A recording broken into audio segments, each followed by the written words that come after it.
যারা একটা সুইচ টিপে জাপানের হিরোশিমা নাগাসাকি উড়াইয়ে দিয়েছিল তারা নাকি উগ্র না, তারা জঙ্গি না।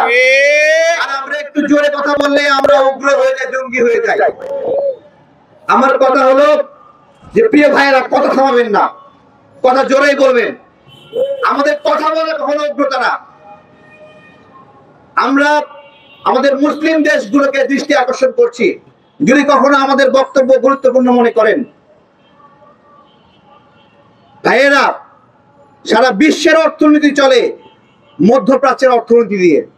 তেল অর্থনীতি, স্বর্ণের অর্থনীতি আল্লাহ আমাদেরকে ঢেলে দিয়েছে, এই বরকত দিয়েছে আমাদেরকে। এই বরকতের উপর নির্ভরশীল আমেরিকা, এই বরকতের উপর নির্ভরশীল ইসরায়েল, এই বরকতের উপর নির্ভরশীল হলো ইন্ডিয়া। এবং এই মধ্যপ্রাচ্যের অর্থনীতি না থাকলে আমেরিকা না খেয়ে মরবে, ইসরায়েল না খেয়ে মরবে, ইন্ডিয়া তো আগেই না খেয়ে মরবে। কিন্তু দুঃখজনক, ইন্ডিয়ায় মুসলিম নিধন হয়, গরুর মাংস খাওয়ার জন্য মেরে ফেলা হয় পিটায়ে পিটায়ে, একের পর এক মসজিদ ভাঙছে।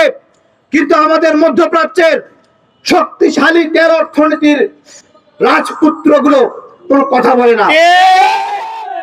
ওইখানে আমাদের কাছে খবর আছে, তারা হোটেলগুলোতে ম্যানেজার নিয়োগ দেয় ইন্ডিয়ান, আর প্লেট ধোয়ার জন্য নিয়োগ দেয় মুসলিমদেরকে।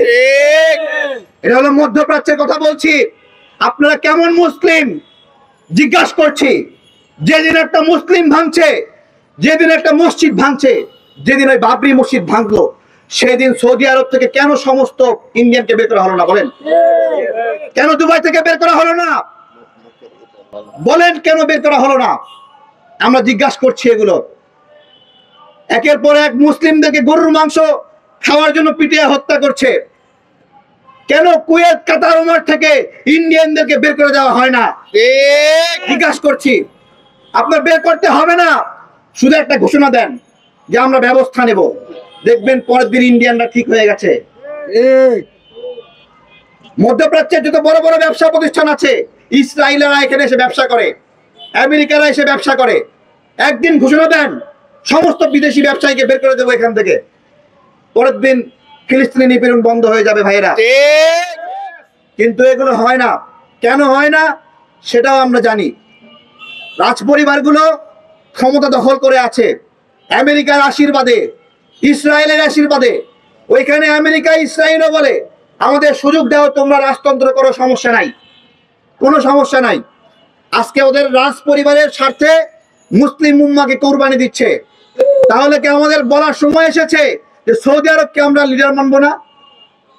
দেখেন, ইরানের শিয়াদের সঙ্গে আমাদের অনেক বিরোধ, কিন্তু বাংলাদেশের অধিকাংশ মুসলিম ইরানকে ভালোবাসে। কেন ভালোবাসে? ভালোবাসতে বাধ্য হয়, তাদের ইসলামের জন্য ডেডিকেশনের জন্য ভালোবাসতে বাধ্য হয়। শিয়াদের সঙ্গে আমাদের কোনো সম্পর্ক নাই, কিন্তু যখন দেখি ফিলিস্তিনি নাগরিককে হত্যা করার জন্য ইরান থেকে একটা মিসাইল ছোড়া হচ্ছে, তখন আমাদের আশার আলো দেখি। আমরা সৌদি আরবের চোখ দিয়ে আলো দেখি না, দেখতে পাচ্ছি না কেন? আমরা জিজ্ঞাসা করছি। আমাদের ভিতরে জ্বলে